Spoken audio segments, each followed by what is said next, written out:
आता है, क्या है ये? कारण तो मूर्खता ही है। सबसे पहले तो शरीर के साथ मानव का संबंध है, ये कैसे छूटे? ये तो वास्तव में जितने भी शरीर हैं, चाहे वो पति हो, चाहे पुत्र हो, चाहे पत्नी हो, चाहे माता पिता हो, ये सारे संबंध तो हमने पहले शरीर ही मैं हूं ऐसा माना, उसके बाद ही तो सारे संबंध है। ये शरीर मैं हूं ऐसा मान लिया तो ये माना हुआ तो हमारा ही है। और शरणानंद जी महाराज तो कई बार कहते हैं कि जो हमारे सामने दिख रहे हैं ये भी प्रतिक्षण मर रहे हैं, अब फिर भी हम इनके साथ अपना संबंध मानते हैं।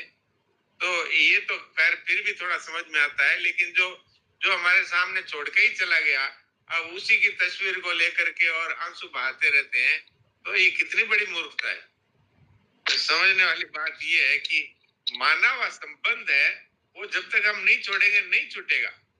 आप देखो कि कोई माता जी है और उनका पुत्र चला गया, तो उनकी तस्वीर लगा करके और वो पूरी जिंदगी उसके लिए रोती रहती है, जबकि उसको ठीक पता है कि वो शरीर चला गया, अब वापस आने का नहीं है।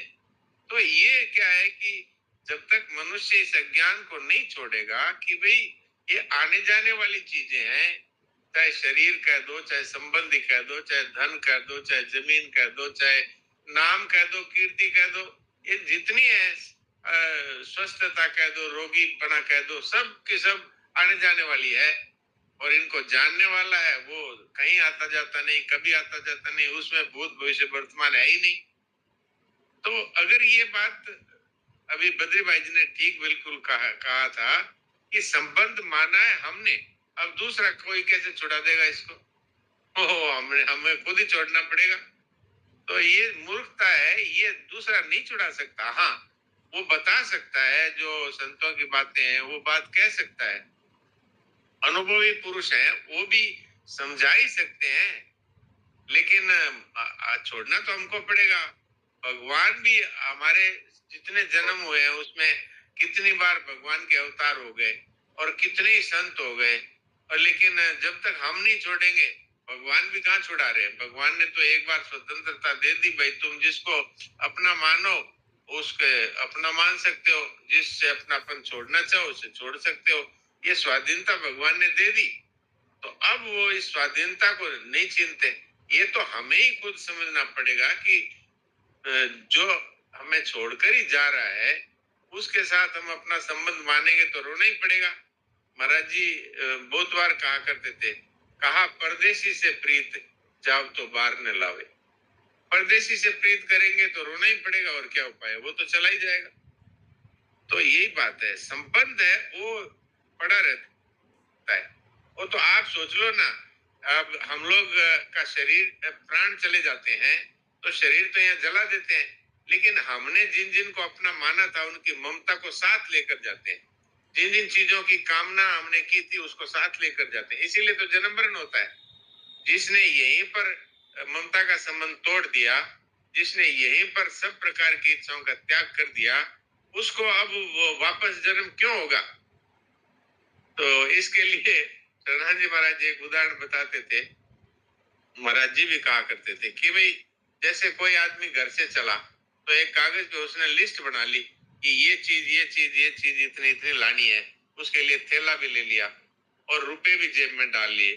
अब वो वहां बाजार में गया, उसने लिस्ट के हिसाब से चीजें इकट्ठी करी, तो वो चीजें तो अभी बाकी पड़ी है और रुपए खत्म हो गए, तो उसको वापस बाजार आना पड़ेगा कि नहीं?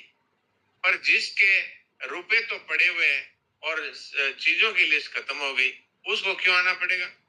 ऐसे ही अगर हम ये ये रोते रोते मरते हैं कि पोते का ब्याह तो हुआ ही नहीं, ये दुकान की रजिस्ट्री तो हुई नहीं, ये मकान बनाए तो पूरा हुआ ही नहीं, तो फिर वापस आ जाओ। इसीलिए जन्म मरण होता है। जिसने इच्छाओं का त्याग कर दिया, ममता का अर्थात सब प्रकार के अनित्य वस्तुओं से संबंध का त्याग कर दिया, उसको क्यों आना पड़ेगा? बिल्कुल नहीं आना पड़ेगा। वो तो जीवन जीते जी मुक्त हो गया, जीवन मुक्त है। जी।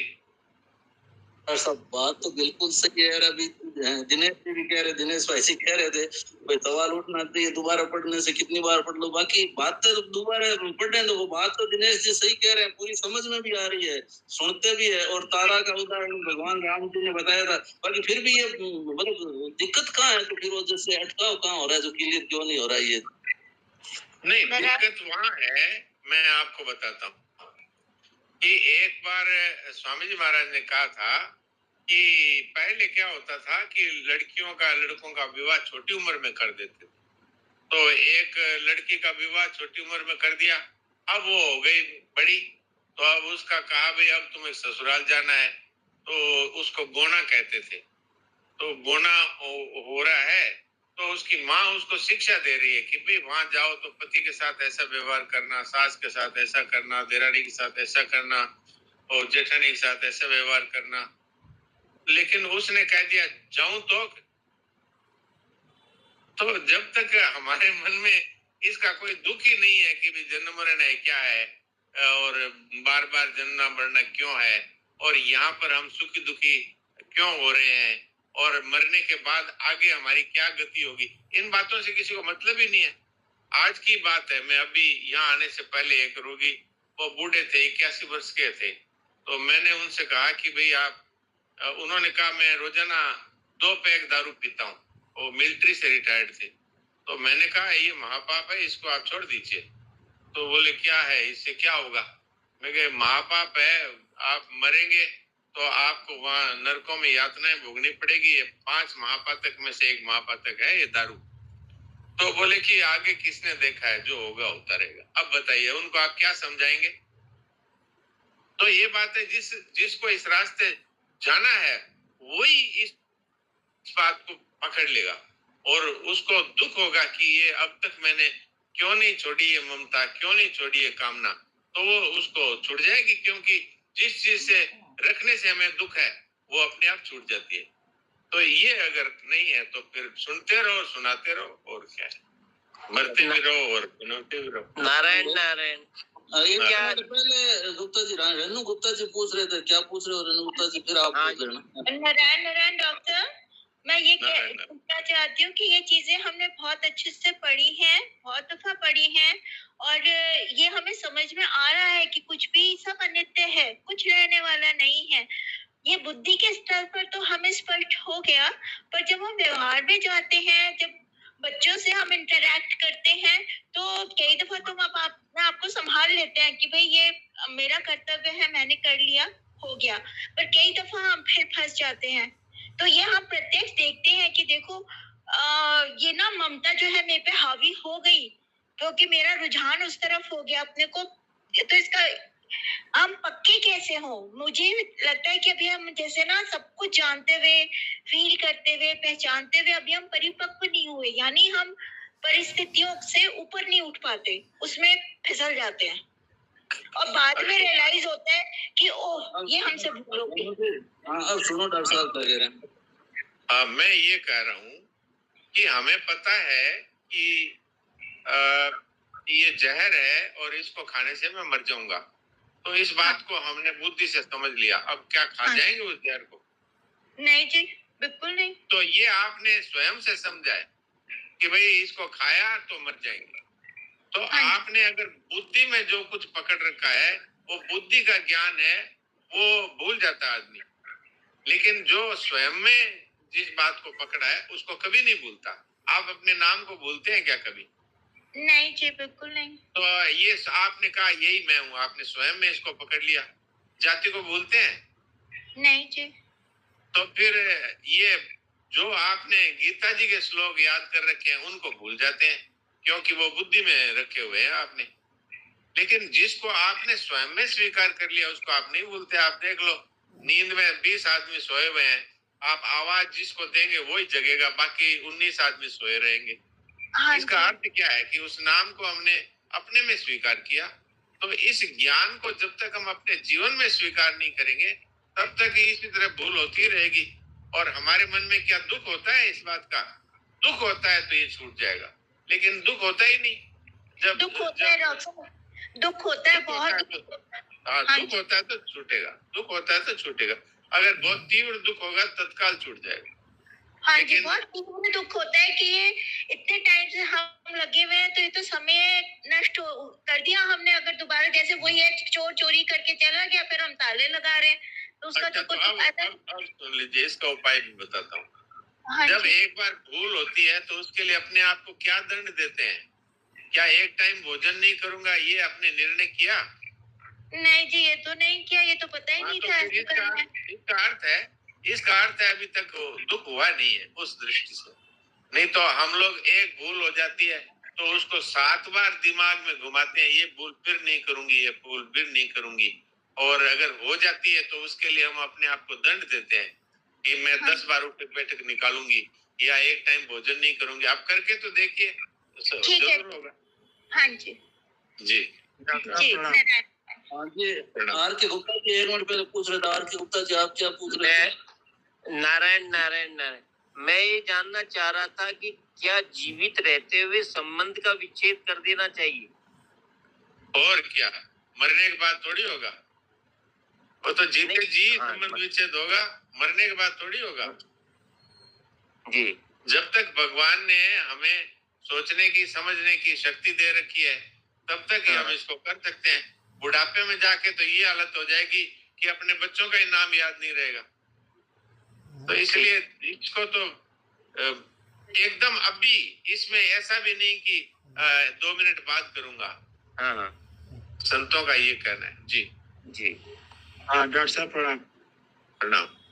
हाँ, जितनी चर्चा हम लोग अभी इस बार किए हैं, इससे कम इसके पहली बार भी जब चौथा श्लोक 14वां श्लोक आया था 2 का 14, तो लगभग इतनी चर्चा हुई थी। हम भी शामिल थे, आचार्य जी ने किया, खूब प्रश्न हुआ था। लेकिन उसमें एक बात अभी भी जिंदा है, अगर मगर लेकिन तो ये पकड़े हुए अभी भी चल रहा है। लेकिन अगर मगर ये क्या करता है, जीवित करता रहता है अपने विचारों को। तो मैं डॉक्टर साहब एक चीज ये कह रहा था कि इसका उत्तर जो स्वामी जी महाराज ने बहुत बढ़िया दिया है, अगर 3 लाइन आप पढ़ के समझा दें तो मुझे लगता है कि तत्काल काम हो जाए अभी। वो कहाँ है कि ये जो 84 नंबर पृष्ठ पर जो नीचे टिप्पणी है 4 लाइन की, इसको आप अपने ढंग से समझा दें तो तत्काल अभी बहुत से लोग मिल जाएंगे कहने वाले कि डॉक्टर साहब बिल्कुल सही है। ये टिप्पणी आप समझा दीजिए। जी, ये मानव संबंध केवल अस्वीकृति से अर्थात अपने में न मानने से मिटता है। ये बात मैंने दूसरे शब्दों में भी कही है कि जब आप इसको अपने में स्वीकार करेंगे, बुद्धि में पकड़ने से नहीं होगा। बुद्धि से तो आपने शास्त्रों का इतना ज्ञान, बड़े बड़े विद्वान है जिन्होंने सब शास्त्र घोट करके पी लिए, और वो बुद्धि का ज्ञान है, वो काम नहीं देता। तो इसलिए ये मानव संबंध हमने स्वीकार किया है, इसलिए अपने में इसको अस्वीकार करना पड़ेगा। अपने सत स्वरूप में संबंध है नहीं, हुआ नहीं, हो सकता भी नहीं। परंतु माने हुए संबंध की अस्वीकृति के बिना कितना ही त्याग किया जाए, कितना ही कष्ट भोगा जाए, कितना ही शरीर में परिवर्तन हो जाए, कितनी तपस्या की जाए, तो भी वह मानव संबंध मिटता नहीं, प्रत्युत ज्यों का त्यों बना रहता है। इसमें मूल बात ये सबसे पहले जो वाक्य है, इसमें महाराज जी ने कह दी, ये मानव संबंध केवल अस्वीकृति से मिटता है और अपने में न मानने से मिटता है। अरे मेरा संबंध नहीं है किसी के साथ, न इस शरीर के साथ है, न दूसरे शरीरों के साथ है। इसको मैंने भूल से माना था, आज इसी क्षण के बाद मेरा किसी भी असत पदार्थ से, चाहे वो शरीर है, मन है, बुद्धि है, इंद्रियां है, अथवा कोई परिवार है, अथवा धन है, अथवा योग्यता है, अथवा पद है, मेरा किसी से कोई संबंध इसी क्षण के बाद नहीं है। ऐसा अपने आप से स्वीकार कर दें, फिर देखिए, फिर इसका चमत्कार होगा। जी, ऐसा न करने से डॉक्टर साहब जितने मुर्दे आज तक मरे किसी की मुक्ति नहीं हुई, क्योंकि जीते जी तो किया नहीं और मरने के बाद होता नहीं। तो ये काम अगर जीते जी नहीं हुआ तो कभी नहीं होगा। हाँ, ये तो जीते जी होता है, और जीते जी में भी जब तक आपकी मन बुद्धि इंद्रियां सक्षम है तब तक, नहीं तो फिर यही हालत हो जाएगी कि आप घर से बाहर चले गए तो वापस अपने घर ही नहीं पहुंच पाएंगे। उसको सेनाइल डिमेंशिया कहते हैं। इसलिए कहते हैं कि वो भजन आता है, उसमें कहता है कि हरि का गुण गाय ले रे मनवा, जब तक सुखी शरीर, पीछे याद न आवसी पिंजर व्यापे पीर। तो ये शरीर है, ये भी फिर काम नहीं देगा, मरने की बात तो दूर है, जीते जी भी ये काम नहीं देगा। तो अभी इसको तो इसी क्षण पहले ही करना चाहिए। शरणानंद जी ने तो एक जगह बहुत कड़ी बात कही है कि क्या आपने इस बात को स्वीकार करने से पहले अगर आप पानी पीते हैं, अगर आप भोजन करते हैं, अगर आप किसी से बात करते हैं, अगर आप किसी भी दूसरे काम में लग जाते हैं, तो इसका अर्थ है कि आप इसको कब कर पाएंगे, भविष्य का मतलब है कितने जन्म, पता नहीं। जी जी बिल्कुल सही, बिल्कुल सही। आप किसी भाई बहन का कोई प्रश्न हो तो रखें। हाँ जी, हाँ जी। शंका मत करो, खुल से पूछो, कोई बात नहीं है इसमें। शंका करने कोई बात नहीं, समझ में आई है तो पूछने में कोई दिक्कत थोड़ी, भले ही अपने नहीं समझ में आया तो 2 बार 3 बार पूछो, क्या बात है वो तो। भाई जी, ये दूसरे अध्याय का 14वां श्लोक और 16वां श्लोक, ये दोनों समझ में आ जाए तो तीनों साधन सही हो जाएंगे। कर्म योग, ज्ञान योग, ध्यान योग, भक्ति योग, जो योग हो, ये दोनों को समझने के लिए विवेक थोड़ा सा जागृत होना जरूरी है। जी तो दिनेश जी, हमें तो शंका आती है, प्रश्न भी नहीं आता पूछना। आप ही प्रश्न हमारी तरफ से करके और थोड़ा खुलासा कर दो, कोई नहीं, 2-4-5 मिनट हो गया भाई जी, अब जितना चाहिए सब हो गया। अब केवल हमको अपने स्वयं की स्वीकृति के लिए, अगर होता है अपने से तो ठीक है, नहीं हो पाता है तो भगवान से कहना पड़ेगा, भगवान से रोना पड़ेगा, काम निश्चित होगा, पक्का होगा। साधक संजीवनी माता है, स्वामी जी हैं, डॉक्टर साहब हैं, भगवान है, सब लोग लगे हैं हमको स्वीकार कराने के लिए। एक बिना पढ़ा लिखा ब्राह्मण अगर स्वीकृति कराता है, शादी जीवन भर चलती है और कभी भेंट नहीं होती। ये लोग तो चारों लोग सामने खड़े हैं, अब इसके बाद क्या देरी है। जी लास्ट वाली बात समझ में आ गई। अब वो नहीं आएगा तो भगवान के आगे रोक के प्रार्थना करेंगे, भगवान हमारे से तो भगवान से, हे नाथ आप ही इसको पक्का कराओ प्रभु। हाँ जी, हाँ जी, बहुत। हाँ जी डॉक्टर साहब, फिर कोई आप और कोई बात बोलनी है तो बोल बता दो। हाँ जी, यही बात अंत में मेरे मन में भी आई थी कि भाई इसके बाद भी नहीं हो तो भगवान के सामने बैठ के रो, दुखी हो करके, क्योंकि दुखी होना तो बहुत जरूरी है। भगवान इस दुख को सहन नहीं कर सकते।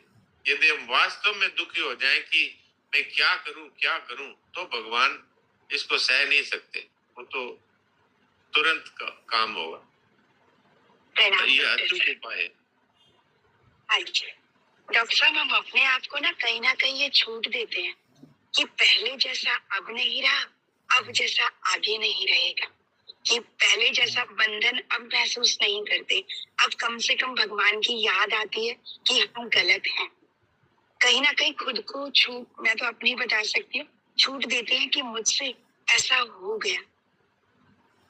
तो इसलिए महाराज जी ने कहा था, भाई संतोष मत करो, अपनी स्थिति पर संतोष मत करो कि पहले से तो चिंता कम हो गई है, पहले से तो थोड़ी ममता कम हो गई है, पहले से थोड़ी इच्छाएं कम हो गई है। इस तरह मत सोचो। इस तरह सोचेंगे तो कितने जन्म बीत जाएंगे पता नहीं।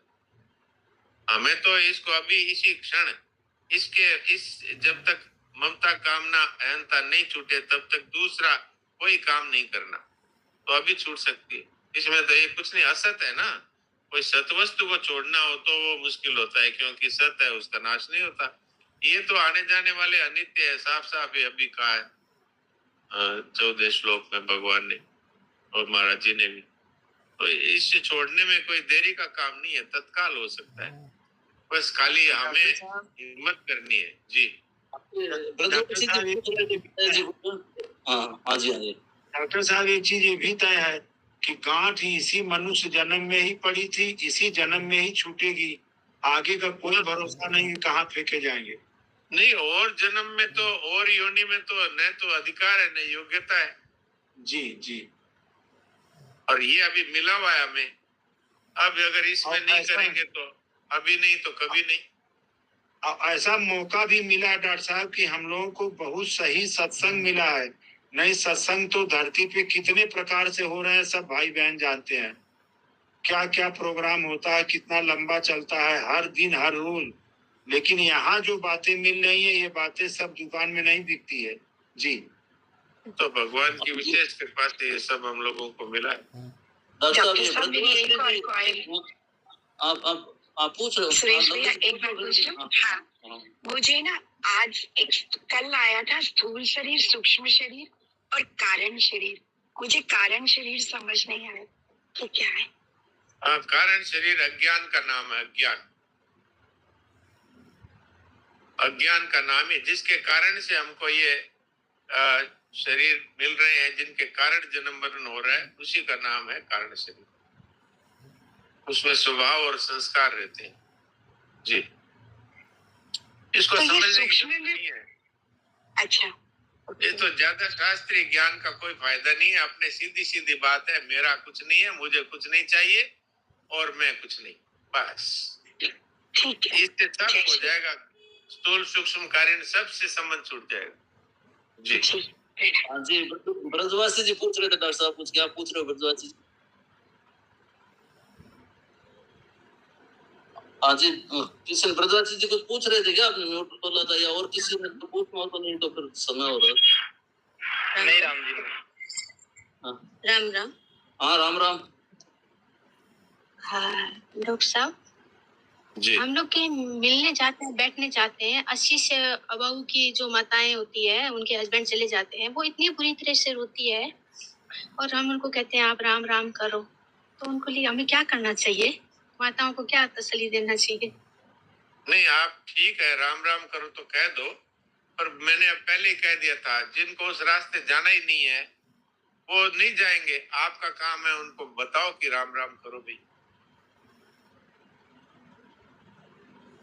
कह सकते हैं ना डॉक्टर साहब, और तो कुछ अब हाँ, कह सकते हैं, अच्छी बात है, उनको कहने में कोई हर्ज नहीं। तो भाई आज मुझे कहीं जाना भी है, सुरेश जी भजन गा दूं या बोलो? नहीं नहीं, अब गा दो, समय भी हो गया डॉक्टर साहब, समाचार हो गए अपने, क्या समय का ध्यान रखें तो बड़ी कृपा हो। अब क्या करें? मैं तो बड़ी मुश्किल से आके जुड़ता हूँ और भागता दौड़ता आता हूँ, 3:15 तक जुड़ पाता हूँ। तो अपने समय का ध्यान रखें तो बहुत अच्छा होगा। और ये भगवान ने तो इतनी बातें अच्छी ढंग से हमको बताई दी, अब इसके बाद में समय की सीमा में यदि बातचीत करें तो बहुत अच्छा लगेगा। बहुत बढ़िया, कोशिश थोड़ी और करेंगे। अब सुनिए सुनिए।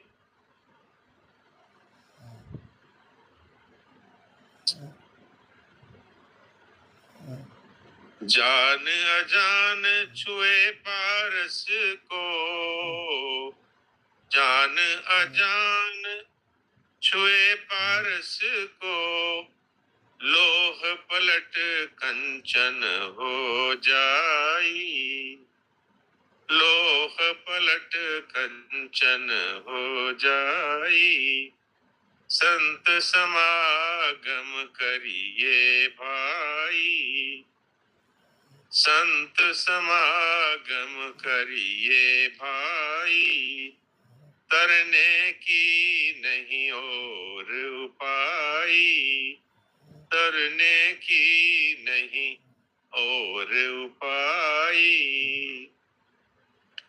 नाना विधि बन राय कहावत, नाना विधि बन राय कहावत, भिन्न भिन्न करि नाम धराई, भिन्न भिन्न करि नाम धराई। संत समागम करिए भाई, तरने की नहीं और उपाय। जाको बास लगे चंदन की, जाको बास लगे चंदन की, चंदन होवत बार न लाई, चंदन होवत बार न लाई। संत समागम करिए भाई, तरने की नहीं और उपाय। नौका रूप जान सतसंगत, नौका रूप जान सतसंगत, तामे सबको बैठो आई, तामे सबको बैठो आई। संत समागम करिए भाई, करने की नहीं और उपाय, और उपाय नहीं तरिबे को, और उपाय नहीं तरिबे को। सुंदर काढ़ी राम दुहाई, और उपाय नहीं तरिबे को। सुंदर काढ़ी राम दुहाई, संत समागम करिए भाई, करने की नहीं और उपाय। संत समागम करिए भाई। नारायण नारायण नारायण नारायण। बहुत बढ़िया। जय बोलो जी जी। आप रामचंद्र भगवान की जय, जय। और मुकुट बंसी वाले की